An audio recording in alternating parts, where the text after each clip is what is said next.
Olá, boa tarde, bom dia, boa noite, queridos ouvintes. Hoje tem mais um episódio do Fala Migrante, desse projeto que é o Desmistificando a Imigração, Migra Meets. E hoje estamos com mais um episódio especialíssimo com a nossa convidada, que é uma referência no empreendedorismo negro aqui em Portugal. E como nós temos um histórico de silenciamento da mulher negra, gostaria que você se apresentasse. Olá, Ingrid. Antes de mais, grata pelo convite. É um gosto estar aqui neste Migra Meets, ou no âmbito deste projeto. Eu sou a Paula Cardoso, tenho trabalhado muito com maior visibilidade dentro dos projetos que eu venho a desenvolver, com o Afrolink, mas não foi a partir do Afrolink que eu comecei. Portanto, eu comecei com livros infantis, a Força Africana, e foi a partir desse trabalho, na minha busca por uma ilustradora negra também, que eu me deparei com uma dificuldade de chegar a esses profissionais. E foi a partir dessa minha dificuldade, portanto, de uma necessidade que eu vivi, que eu decidi criar um projeto que permitisse não só visibilizar essas trajetórias, como facilitar o acesso a esses profissionais negros. E foi assim que nasceu a Afrolink, e é o projeto principal que eu tenho vindo a desenvolver. Muito bom, muito interessante. Vamos começar então. Você nasceu em Moçambique, né? E vive aqui em Portugal. Eu queria saber como é que você iniciou, no caso, como foi contar a sua jornada, na sua trajetória aqui em Portugal, que tem um passado colonial. Eu queria saber se esse passado colonial te impactou também para essa criação do projeto Afrolink. Não. Porque eu nasci em Moçambique, sim. Nasci em Moçambique, vim para Portugal com 2 anos, quase 3, portanto era muito criança, então todo o meu percurso de vida foi construído em Portugal, e qualquer pessoa que tenha acesso aos conteúdos educativos da escola portuguesa percebe que essa construção ou desconstrução de narrativas não existe. Portanto, esta reflexão sobre o que foi o colonialismo, sobre o facto de nós continuarmos ainda a reproduzir uma série de realidades, os desequilíbrios de poder que são herdados desses tempos ainda persistem na sociedade portuguesa. Toda essa consciência não veio antes do Afrolink, veio no processo de construir o Afrolink. E não só, porque depois esse trabalho permitiu-me encontrar uma série de outras pessoas negras e pela primeira vez na minha vida aqui em Portugal conseguir perceber uma série de situações que eu tinha vivido e que não conseguia entender. Eu costumo dizer que todo o meu processo ativista, de empreendedora nestas áreas, vai muito ao encontro de uma necessidade de eu me compreender negra. Portanto, o que é que significa ser uma pessoa negra em Portugal, o que é que significa ser uma mulher negra com esta origem africana, não é? Porque eu sou moçambicana e gosto muito de afirmar essa identidade enquanto africana, embora naturalmente, pelo tempo que eu já tenho de Portugal, existe aqui também uma dimensão que é portuguesa e que eu hoje faço questão de reclamar. Durante muito tempo não reclamava, por uma questão também de proteção, de autoproteção, de defesa, porque tipicamente quando nós nos sentimos rejeitados, acabamos por fazer o mesmo, né? Rejeitamos ou dizemos que não importa. Mas hoje eu sei que importa, que esse lugar de cidadania é um lugar importante e que qualquer pessoa que esteja neste território tem direito a ele. Portanto, todos os trabalhos que eu depois comecei a fazer vão muito ao encontro desta afirmação. Além do Afrolink, há também outros projetos aos quais eu me tenho associado, nomeadamente o Lado Negro da Força, que também tem essa preocupação de visibilizar as nossas histórias, de também demonstrar ou mostrar que nós não somos uma realidade monolítica, como muitas das vezes costumamos ser tratados de, não é? Portanto, acho que é muito importante essa questão da consciencialização, que começou comigo e que, entretanto, foi naturalmente ganhando uma expressão coletiva. Legal. A gente sempre tem esse momento, né, de buscar a nossa consciência racial, né? É super importante. No caso, como você acredita que são os principais objetivos da organização para entregar os profissionais africanos e afrodescendentes no mercado de trabalho português? Quais é que são os principais objetivos? Isso. O primeiro ponto de partida, quando eu estou a construir o AfroLink, está muito voltado para dentro. Portanto, como é que nós, pessoas negras em Portugal, nos podemos reconhecer, por um lado, nas nossas trajetórias, e podemos também identificar profissionais de áreas que são as nossas também, portanto, pares com quem podemos dialogar, ou então profissionais que queremos contratar em situações muito concretas da nossa vida, que pode ser a nossa vida cotidiana. Vou dar um exemplo: se eu tenho uma necessidade, por exemplo, de contratar uma advogada ou uma contabilista, claro, poder ter uma referência que seja negra, porque isto permite que nós comecemos a construir esta tal rede de sustentação, em que nós estamos a apoiar-nos uns aos outros. Portanto, essa é uma dimensão do projeto que eu considero, sim, que é a principal, é este fortalecimento interno. E depois há esta visão para fora, não é? Como é que nós podemos, estando mais visíveis, ter acesso a outras oportunidades. E isto parte muito também de um dos serviços que o AfroLink presta, que é a consultoria justamente para identificar profissionais dentro de determinados perfis. Bom. E normalmente no mercado a gente tem uma dificuldade maior mesmo, né, de encontrar, principalmente aqui em Portugal. Normalmente a gente só encontra, a maioria das referências são pessoas brancas, principalmente homens, né? Enfim. Eu, em relação a isso, Ingrid, deixa-me só acrescentar um, claro, aspecto, porque quando eu começo com o AfroLink, eu também começo muito a partir de um lugar em que tinha essa dificuldade de encontrar os profissionais. Portanto, de facto, não é fácil, sim, a menos que eles estejam no nosso circuito de proximidade, torna-se um bocado mais difícil sair desse circuito, desse círculo mais fechado, e depois chegar a profissionais. Eu tentei fazer esse exercício, conforme eu dizia um bocado atrás, quando estava à procura de uma ilustradora. O que é que eu fui encontrando? Sempre que em lugares onde existe essa tal maioria branca, né, de que estávamos aqui a falar, ou de que estavas aqui a trazer, tento trazer essa reflexão. Porque é que eu sou a única? Porque é que não há outros profissionais negros aqui? E tipicamente a resposta que eu fui ouvindo, que eu fui recebendo, é: não há. Nós não temos candidatos, nós não temos profissionais negros qualificados. Vinha muito esta resposta. E como nós não temos dados étnico-raciais em Portugal, não se faz essa recolha, como é que dá para contrariar esse tipo de argumentação? Eu acho que só com exemplos. E é muito também para ir ao encontro desta necessidade de preencher estas ausências que o AfroLink também começa, porque quando me dizem, ou quando nos dizem agora que não há profissionais qualificados negros para ocupar determinadas posições, é só mostrar: olhem, está aqui este site, não é? Com uma série de rostos, de histórias de pessoas negras, de profissionais qualificados, e não só, porque eu também não gosto de entrar aqui em narrativas que parece que criam classificações entre nós, não é? Que há uns que são mais importantes por terem tido a possibilidade de estudar e há outros que são menos.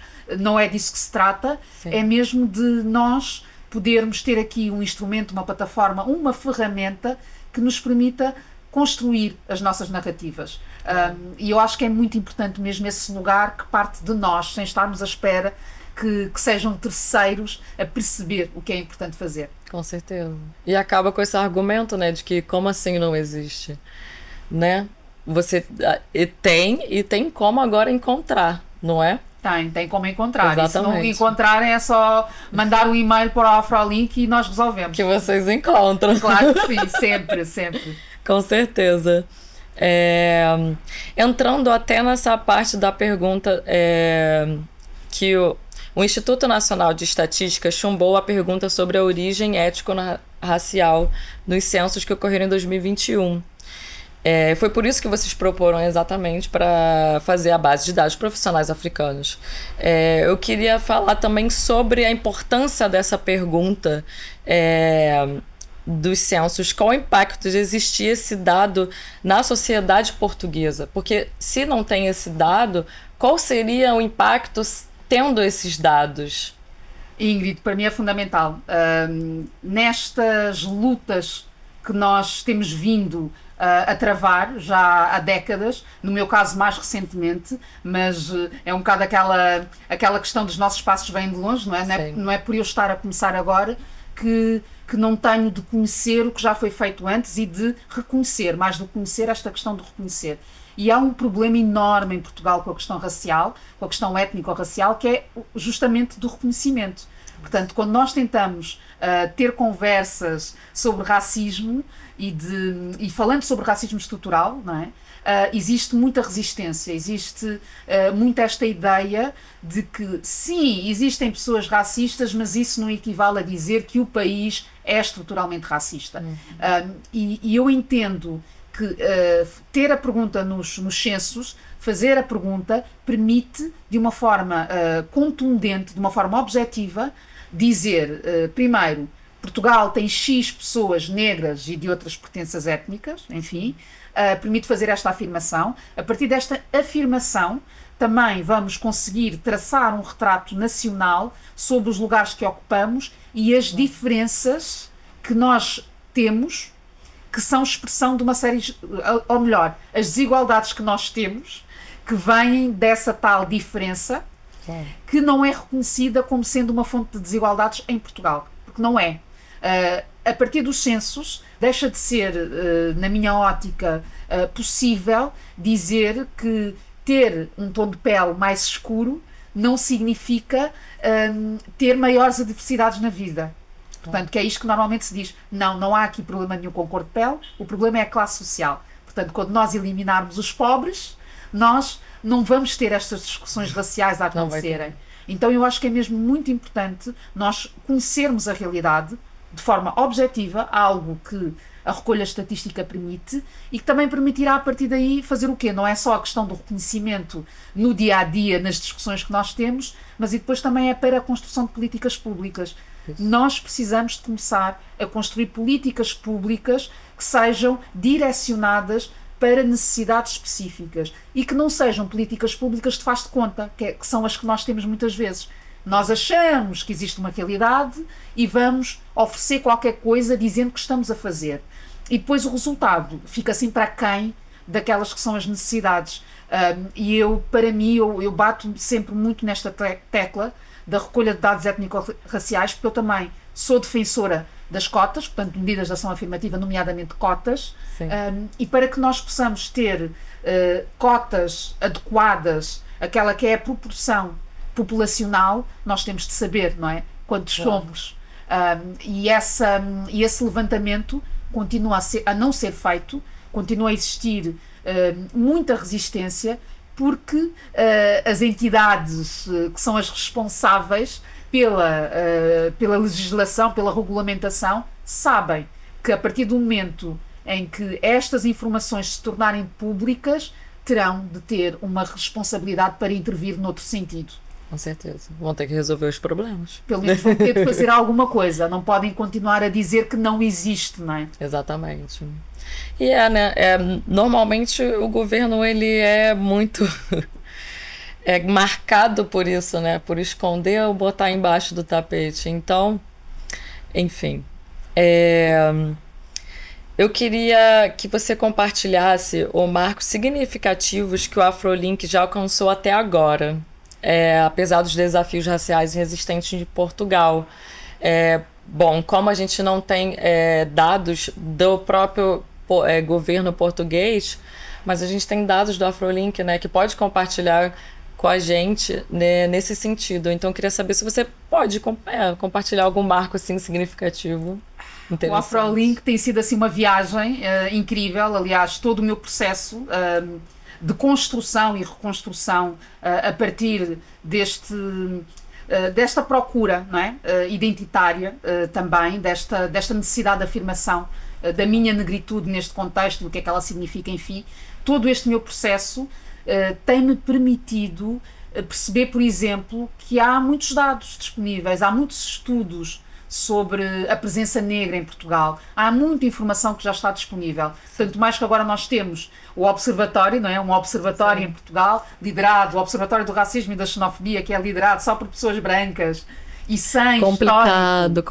E sem histórico nesta área, porque poderiam tentar defender algo que para mim é indefensável, pelo menos com o currículo das pessoas que estão a liderar o observatório. E nem isso as pessoas têm. Portanto, não têm currículo nesta área em concreto. Têm na questão do género, na questão dos direitos humanos de uma forma mais lata, mas é preciso trabalhar o racismo de uma forma específica, a xenofobia de uma forma específica.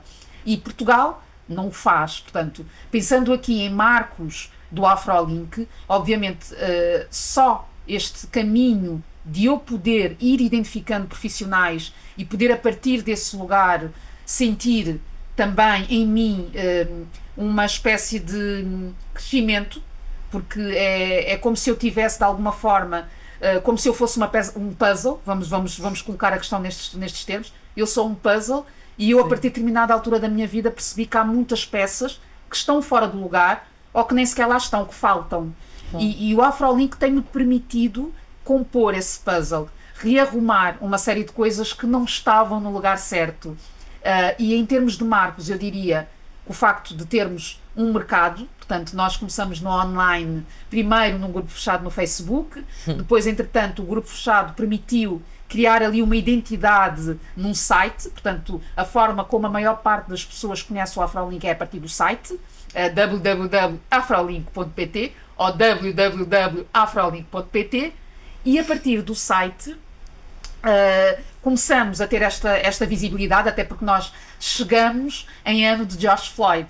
Portanto, não foi por causa do George Floyd, porque o processo já tinha começado antes, mas acabamos por, de alguma forma, ter mais atenção, porque muitas pessoas brancas começaram a olhar para si e para a questão racial a partir dessa história que vem de fora, porque é sempre mais fácil fazer o caminho a partir de lá. Portanto, é um bocado... Isto não é a realidade portuguesa, isto é uma realidade americana, mas se calhar aqui em Portugal também há sim alguns problemas, então vamos começar a olhar para isto. E eu sinto que o AfroLink beneficiou bastante desse foco mediático que existiu nesse momento, e a partir dali foram surgindo alguns contactos de algumas entidades, sobretudo no setor cultural, que estão mais abertas a estas discussões e que nos foram convidando para ocupar alguns espaços. E um dos convites, por exemplo, foi para organizarmos um mercado de empreendedores negros. E foi a partir daí que surgiu o mercado AfroLink, que é um dos marcos que eu considero que surge do projeto e que nesta fase estou a tentar dar uma outra dimensão também de capacitação, de oferta de serviços para empreendedores, porque a partir daquela observação que eu faço, daquela que é a realidade deste microsistema de empreendedores, há de facto uma série de aspectos que devem ser trabalhados, que podem ser trabalhados, e eu quero facilitar esse processo, quero disponibilizar essas ferramentas a quem precisa delas. Outro marco que eu destaco tem que ver com a própria formação. Esta possibilidade de estar mais visível e, a partir daí, surgirem contactos para ir a escolas, por exemplo, para ocupar alguns painéis em que estas conversas começam a acontecer. De uma forma ainda, se calhar, não tão eficaz ou eficiente como eu gostaria, mas ainda assim eu sinto que é um caminho com muito potencial. Claro. Sobretudo a questão das escolas, porque a educação, para mim, é fundamental, é um pilar do qual nós nunca deveríamos abdicar. Com certeza. Não, a educação é onde se inicia tudo, né? Quando você já tem uma referência logo na infância, nossa, é libertador, né? Literalmente. Te move a tudo, né? Então, mudando um pouquinho de assunto, eu quero trazer um tema que é o movimento Black Money. Que vocês têm. Dinheiro, gostamos. Sim, claro, né? Você pode explicar um pouco, até porque faz esse link também com o movimento lá nos Estados Unidos, né? Que iniciou, né? Mais ou menos essa proposta, né? Sim. Exatamente. Queria que você explicasse pra gente mais ou menos como é que ele é, como ele funciona e como ele funciona em Portugal, se ele funciona em Portugal, Como é que tá essa parte aqui? Eu amaria que funcionasse em Portugal, mas não funciona, não é? Porque aqui esta questão do mapeamento, por exemplo, que o Brasil tem e que os Estados Unidos têm, Sim. e que permite, de uma forma mais imediata ou mais automática, conseguir chegar aos negócios todos e criar ali uma rede que se sustente, porque é isso que eu procuro que nós consigamos construir em Portugal, porque basicamente a proposta é nós nos tornarmos sustentáveis. Sim. A partir daqueles que são os nossos recursos dentro da nossa comunidade. Porque uma das reflexões que estão na base destes movimentos é justamente observar para onde é que vai o nosso dinheiro, não é? E eu recebo o meu dinheiro, não é? Vamos imaginar, tenho uma fonte de rendimento, onde é que eu vou gastar? E até existem exemplos com outras comunidades específicas, não é? Em que o dinheiro circula 7, 8 vezes dentro da comunidade até sair. E não é isso que nós observamos, por exemplo, em Portugal. E eu vou dar o exemplo do livro que eu criei. A Força Africana foi uma produção de autor, portanto, uma produção independente. Eu tenho um produto, que é um livro, mas para o produto ser físico, que é o meu caso, portanto, não é um e-book, é um produto que tem uma existência física. Claro. Portanto, para este meu livro ganhar existência física, eu preciso, primeiro, da história, não é? A história partiu de mim, portanto, pessoa negra, história. Preciso de uma ilustradora, fui à procura de outra pessoa negra. Sim. A ilustradora e depois acabou por também paginar, portanto essa parte ficou resolvida. A revisão não foi feita por uma pessoa negra, porque na altura, também por uma questão de proximidade, porque eu venho do jornalismo, tenho uma grande amiga que me fez esse favor, mas o que era o ideal? Portanto, ela fez esse favor pro bono. A questão é, se eu tivesse recursos, o que era ideal para termos esta questão do suporte black business, do black money, para sabermos que o dinheiro está de facto a circular, era que todo o processo, desde a ilustração, a paginação, a revisão, depois a impressão, a publicação, a distribuição, ficasse dentro da comunidade. Mas o problema começa logo quando eu não tenho depois uma gráfica, não é? Que seja detida por uma pessoa negra, onde eu possa ir imprimir o meu livro.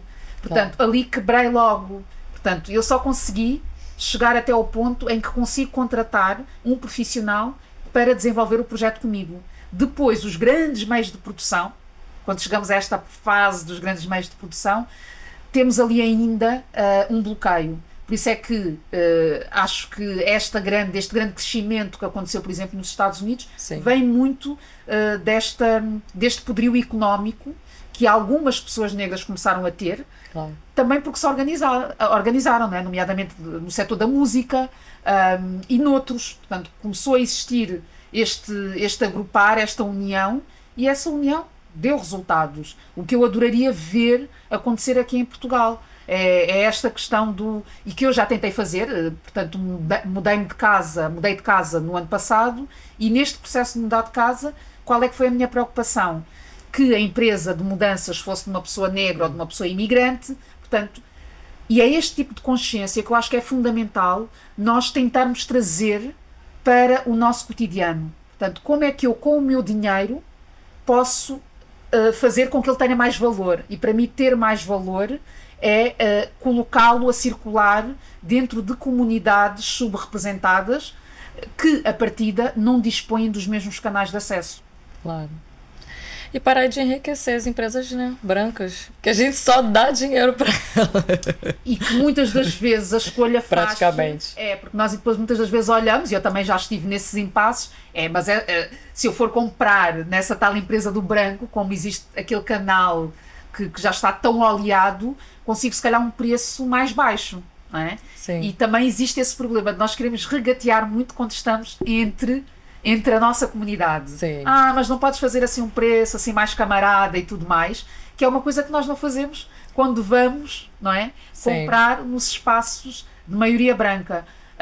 Então, para mim, esta questão do suporte black business, do black money, parte muito desta consciência que eu creio que nós temos de ter, que nós vivemos num sistema capitalista, e como é que nós podemos, de alguma forma, contrariar estas lógicas, que são sistémicas, com gestos que podem parecer muito simples e insuficientes, mas que no final do dia podem fazer toda a diferença para um agregado familiar. Coisas tão simples quanto também naquelas que são as nossas escolhas de consumo. Se eu vou comprar um livro, se eu vou oferecer um livro a alguém, deixa-me ver se não há alguma autoria negra que eu possa trazer para esta oferta. Porque estes hábitos também cultivam-se, não é? Claro. O que se considera moda, não é? Estas trends, elas têm de ser trabalhadas. Não podemos cair aqui nestas lógicas de isto é que vende, só isto é que vende, então é ali que eu vou colocar o meu investimento. Então, para resumir, eu acho que parte muito da consciência que nós devemos ter enquanto consumidores, porque nós todos somos consumidores e devemos nos questionar sobre qual é que tem sido o destino do nosso dinheiro, dos nossos gastos. E eu estava aqui a dar um exemplo muito simples de uma escolha de uma empresa de mudanças. É uma coisa muito simples. Uma compra de um livro, ir identificar quando eu vou comprar uma peça de roupa, se existe algum designer que esteja... que tenha um trabalho mais artesanal e que provavelmente vai ser um bocado mais caro do que essas lojas de pronto a vestir, mas que ao mesmo tempo também nos dão ali uma peça que é única. E então eu pelo menos hoje prefiro comprar menos, mas comprar com essa consciência. Com certeza. E às vezes é isso, a gente também acaba alimentando o mercado que não nos representa, né? Que não tem referência nossa. E, enfim, nada como a gente conseguir saber o destino do nosso dinheiro, não é? E agora estou-me a lembrar, estamos aqui a falar, há um projeto nos Estados Unidos que é o Black Dollar. E o que eles fazem, aqui, lá está, parte de um grupo de pessoas negras, que estão mais do que conscientes dos procedimentos, dos vieses, não é, que existem no mercado. E o que é que fazem? Mapeiam estas grandes empresas, que são aquelas onde nós gastamos mais dinheiro, e identificam, em função de uma série de métricas, não é, quais é que são aquelas mais black friendly, não é? E com indicadores tão simples quanto pessoas negras que trabalham naquela empresa em posições de liderança, não é? Têm, não têm? Interessante. Têm políticas de inclusão e diversidade? Não têm? E todos esses dados depois permitem ranquear estas empresas e o consumidor negro que quer fazer esta escolha que seja a que o represente, que seja a mais benéfica para a sua comunidade, vai colocar o seu dólar justamente naquela empresa que está mais aproximada destes valores. Legal. É uma ótima ideia, né, para a gente trazer para Portugal um aplicativo, desenvolver alguma coisa, né, uma plataforma. Vamos ter aquela dificuldade dos dados, né, porque ninguém vai partilhar, porque dizem que não podem. É verdade. Que eu tentei fazer esse trabalho no início e os nãos que eu fui recebendo, enfim, demonstraram que de facto é um tabu, é um problema. Falar da questão racial em Portugal é um problema. As empresas facilmente trabalham o género, o capacitismo e tudo mais, mas quando chega a essa dimensão, ficam logo muito incomodadas e dizem que não, isso aí é outra questão e nós não queremos entrar por esse território. E é um problema, não é? Porque depois não temos os tais dados. Portanto, tem de ser só pela observação. Não, é um trabalho grande até para a gente tentar desmistificar esse pensamento, né? De achar que é um tabu. Não é um tabu, é necessário para, enfim, o desenvolver da comunidade, né? Enfim, essas empresas... O mercado, né? O sistema em que nós vivemos, né? Exatamente. Bom... Você falou sobre a contribuição do movimento do empoderamento econômico na comunidade negra em Portugal. Mas no caso, como a gente não vê o Black Money funcionando aqui em Portugal, acredito que essa pergunta aqui já não faz mais sentido. Peço desculpas. Não existe. Não. Porque era mais ou menos em relação a consideração do que está sendo feito aqui no país. O que eu acho, Ingrid, é que não existe dessa forma estruturada, não é? Como existe o Black Money no Brasil, como existe o suporte Black Business nos Estados Unidos. E o que existe é esta consciência que vai surgindo e que, por exemplo, o mercado Afrolink, não é? Sim. O mercado Afrolink é uma forma de nós trabalharmos essa dimensão. Só que temos de ter consciência que há todo um sistema que depois não permite que o dinheiro fique ali. Não é? Sim. E é essa estrutura mais extensa, mais alargada que nós temos de trabalhar, mas ainda estamos muito atrás a esse nível. Ainda temos muito que fazer. Claro. Eu digo sempre que nós estamos no bom caminho, porque tenho a certeza absoluta de que estamos, mas precisamos de facto de ter acesso a estes meios de produção para que o nosso dinheiro comece a valer muito mais e a render muito mais. Com certeza. Vou voltar agora um pouquinho nos seus projetos. A Força Africana, que é um dos que chama bastante atenção para gente. A iniciativa consiste na publicação de uma série de livros infanto-juvenis, que você já tinha falado, que celebram a diversidade étnico-racial.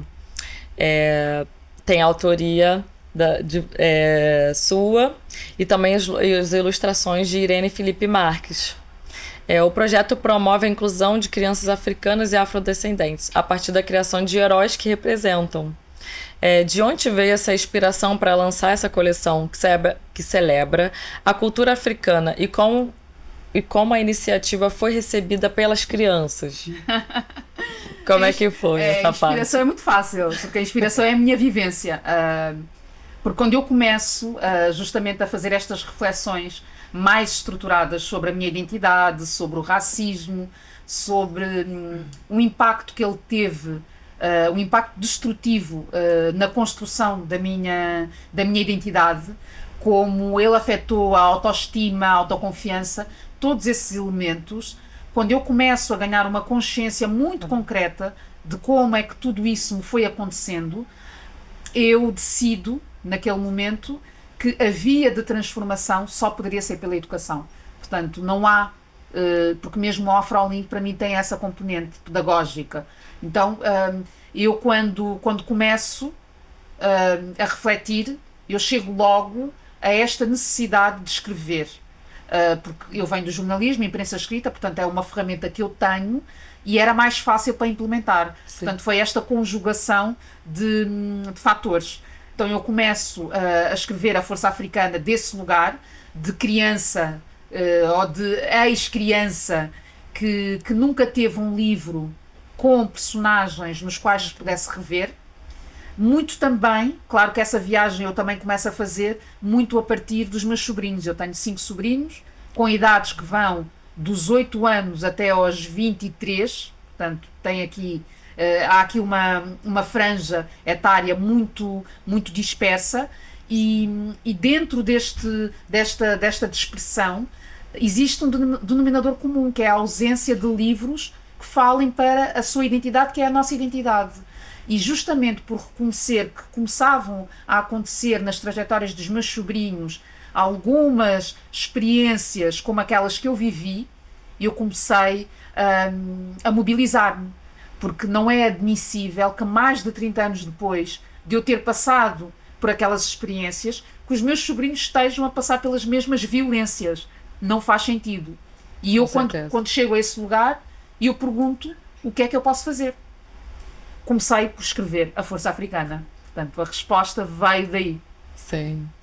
Nossa, meu sonho era ter um livro que tivesse referências próximas a mim, enfim, heróis que me representavam e da cultura africana realmente, porque o que a gente tinha na escola não era, né? Não. Autores, enfim, eurocentrados, né? E um pensamento muito daqui. E há outra questão no infanto-juvenil, que eu, na altura, quando tive esta vontade, e depois, obviamente, fui à procura no mercado do que era a oferta. Portanto, Sim. Não queria lançar-me e dizer, ok, eu vi isto e esta é a realidade porque eu vi isto. Não. Queria, de facto, perceber até que ponto é que a necessidade que eu tinha identificado correspondia a uma necessidade efetiva do mercado. E o que aconteceu foi que as histórias, e este também foi um aspecto que determinou a forma como eu construí os personagens, as histórias eram muito estereotipadas. Ou seja, Ainda sempre que tem isso. existe um personagem negro, é um personagem negro que tem de estar na realidade africana, numa realidade africana muito rural, em que tem pouca roupa, tem assim uma paisagem em que há assim umas palhotas, chão de terra batida, portanto, todo esse imaginário que é um imaginário muito colonial. Exatamente.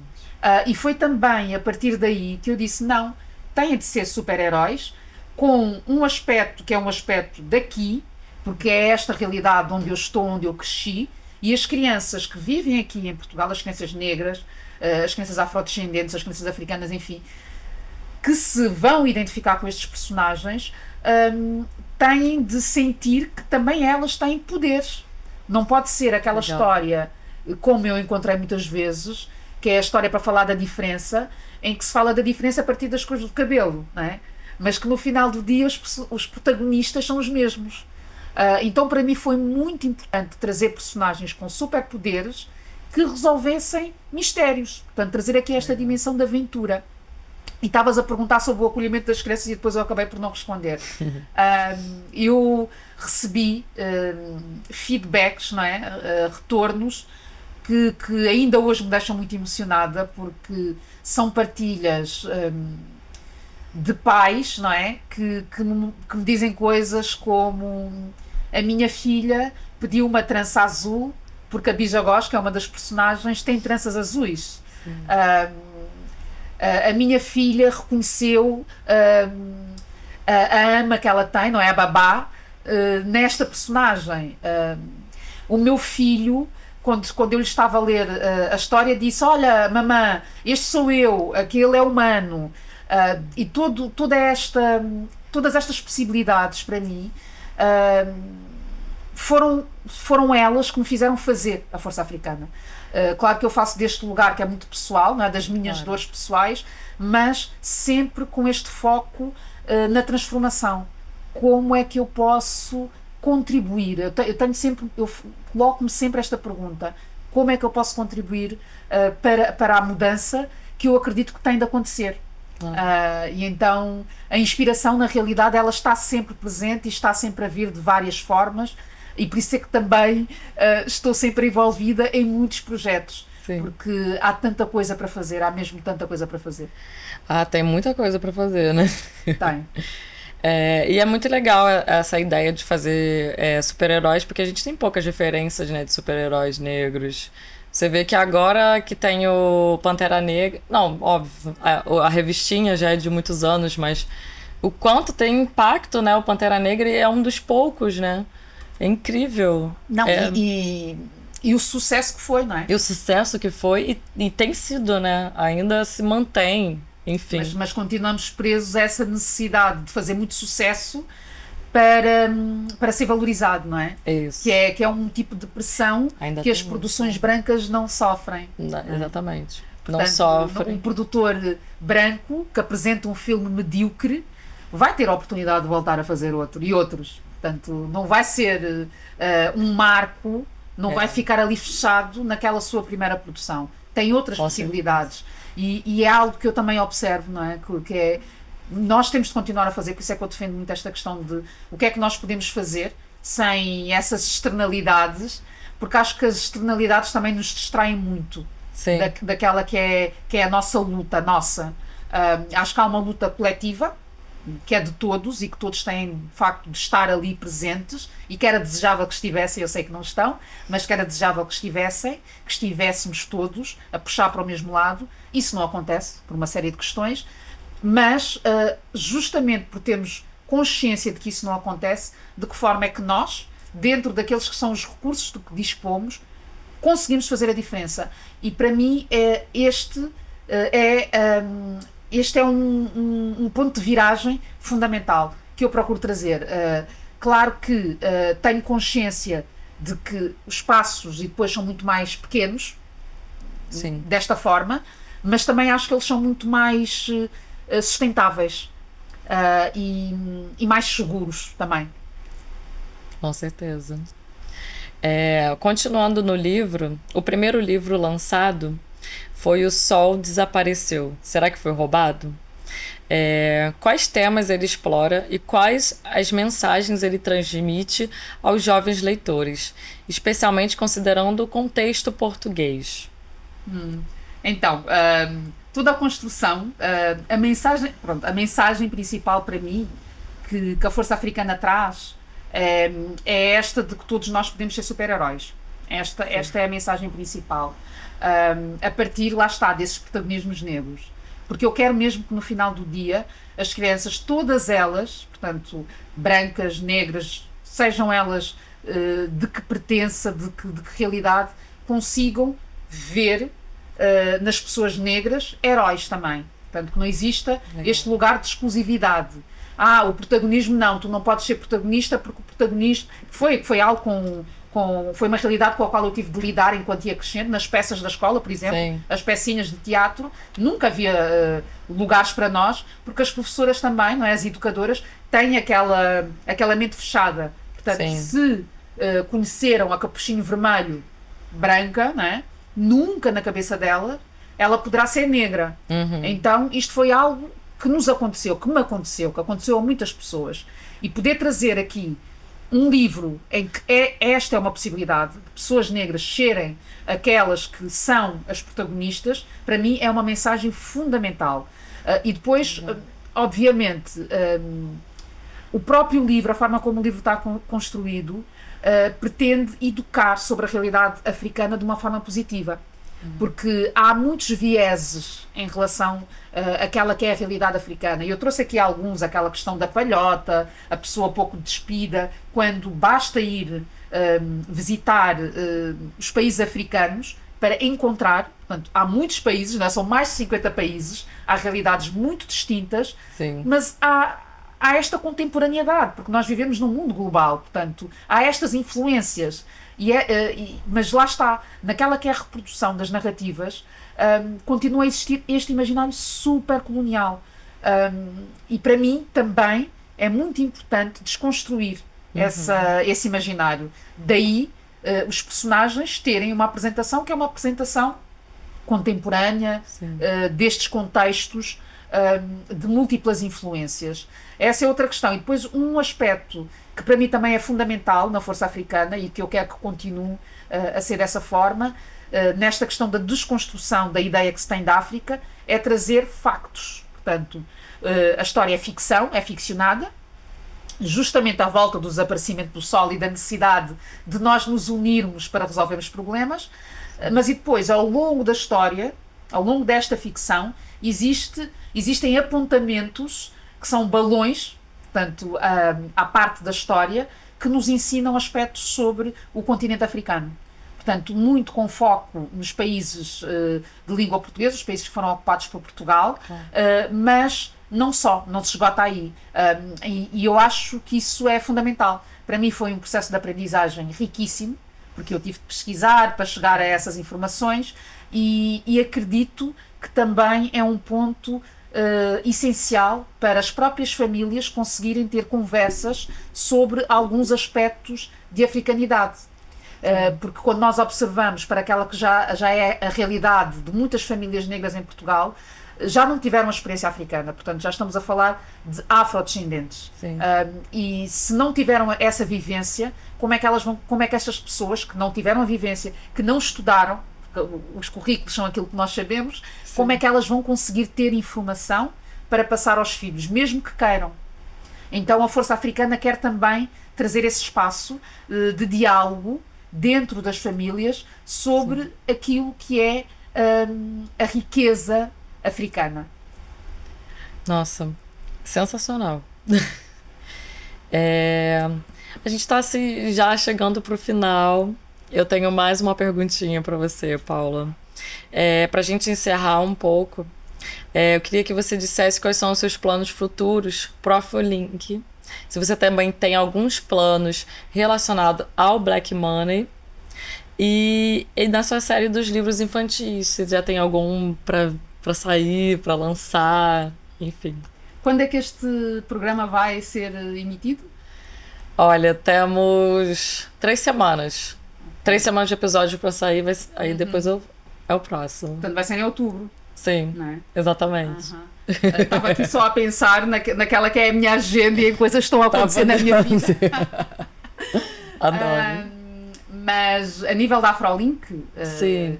a grande novidade que eu quero construir, que não vai ser em 3 semanas, eu adoraria que fosse até ao final do ano, mas também tenho algumas dúvidas, porque eu faço tanta coisa, mas o site, eu quero dar um layout diferente, porque o ponto de partida para o Afrolink, para o site, aconteceu há 3 anos. Muita coisa mesmo foi ocorrendo na minha vida e na minha consciência também, que me fazem chegar ao lugar em que estou hoje, em que entendo que é necessário dar uma arrumação diferente. Há uma ligação que eu quero que o site tenha, a investigação, esta questão dos dados que estávamos aqui a falar. Eu acho que é importante criar uma secção em que seja possível a cada um de nós ir à procura dos tais dados que nos permitam saber mais sobre a realidade negra, a realidade africana, a realidade migratória portuguesa. Claro, estou aqui a falar de investigações da academia, mas ainda assim é informação. Às vezes também há alguns relatórios que vêm de entidades internacionais. E eu quero que isto esteja tudo numa espécie de repositório dentro do Afrolink. Esta é uma dimensão que eu considero que é fundamental. Há outra também que acaba por ser também uma expressão daquilo que foi acontecendo, das alianças, das sinergias, que é ter um canal que faça a ligação com o Brasil. Portanto, acho que isso é muito importantíssimo, e quero que isso esteja visível. Portanto, não só para destacar aquela que é a agenda que vai acontecendo cá, não é? Que tem como protagonismo o Brasil, mas também para trazer reflexões que nos ligam e que estamos sempre aqui nesta busca, não é? De nos entendermos nesta relação também com Portugal. Então essa é outra dimensão. E depois, claro, esta questão mais de dinheiro, não é? Da abundância financeira, que é muito importante trabalhar e que vai ser construída a partir desse programa de capacitação que eu espero que nasça, que se desenvolva e que pretende criar, não sei se será uma incubadora ou o que é que será, mas qualquer coisa que nos permita ir além dos mercados. Portanto, que permita dar uma consistência maior àqueles que são os projetos e também que as pessoas que os estão a desenvolver consigam dar um passo adiante. Porque uma das coisas que falta muito, Ingrid, é nós termos pessoas à nossa volta que já tenham passado pelos processos, não é? E que nos consigam dizer, olha, agora eu aconselho-te a fazer assim, pronto. Então, isto eu considero que é muito importante criar esse espaço de encontro com estas pessoas para que consigamos subir mais alguns degraus. Este é um objetivo fundamental. E depois, enfim, a nível mais pessoal, eu vou começar a apresentar um programa de televisão. Portanto, essa é uma grande novidade que ainda não foi divulgada. Por isso também, como será daqui a 3 semanas, nessa altura já terá sido divulgada, que é um programa da RTP África, que é o Rumo, já existe, não é um programa novo, mas que também me permite fazer aqui uma cura de uma série de aspectos. Da tal criança que olhava para a televisão e não via ninguém parecida consigo, mesmo num canal como a RTP África, e ter a possibilidade de estar e de aceitar esse desafio também, porque eu acho que também que a grande viragem que eu noto em mim, neste caminho, é justamente conseguir aceitar, com múltiplas inseguranças, com muito medo, com tudo aquilo que vem, não é? Quando estamos a aceitar novos desafios, mas aceitar, mas ir assim mesmo, não é? E para mim este é um lugar diferente, e é um lugar que foi o Afrolink e todos estes projetos, todo este fortalecimento que eu consigo destes encontros, foi isso que me permitiu chegar até aqui. Então acho que há muita coisa aí boa a vir, e eu mais uma vez convido-vos a todas as pessoas que estejam a acompanhar-nos, que sigam o Afrolink nas redes sociais, portanto Instagram, Facebook. Não temos TikTok, ainda não chegamos a esse departamento, mas que que consultem o site, que deem sugestões também. Portanto, volto aqui a relembrar www.afrolink.pt. No Instagram estamos em afrolink.pt, é fácil de chegar lá. E estamos em comunicação, estamos em contacto. Não tenham hesitação, não se inibam. Comuniquem, que posso demorar a responder, mas respondo sempre, pelo menos tem sido essa a prática. Nossa, maravilhosa. Eu quero aqui te presentear com o nosso PIN. Que maravilha! Nosso projeto. E esse aqui tá dizendo pelo direito de migrar. Que bom. Portanto, com direito a presente e tudo. É isso. Que lindo. Sim. Grata, é lindo. Olha, quero muito agradecer essa presença maravilhosa, perfeita, que vai nos incentivar e influenciar e guiar o nosso caminho, assim, de todas as formas. E eu quero agradecer muito. Eu é que agradeço o contacto, o acolhimento. Sim. E foi um gosto estar aqui. Muito obrigada. Grata. Obrigada a vocês também. E, no caso, assistam o nosso Instagram, que a gente vai disponibilizar nossos próximos episódios. Fiquem ligados que o Migramites continua fazendo o nosso podcast e vocês vão saber mais informações de imigração, de empregos e, enfim. Muito obrigada, uma boa tarde para vocês e até já, até a próxima.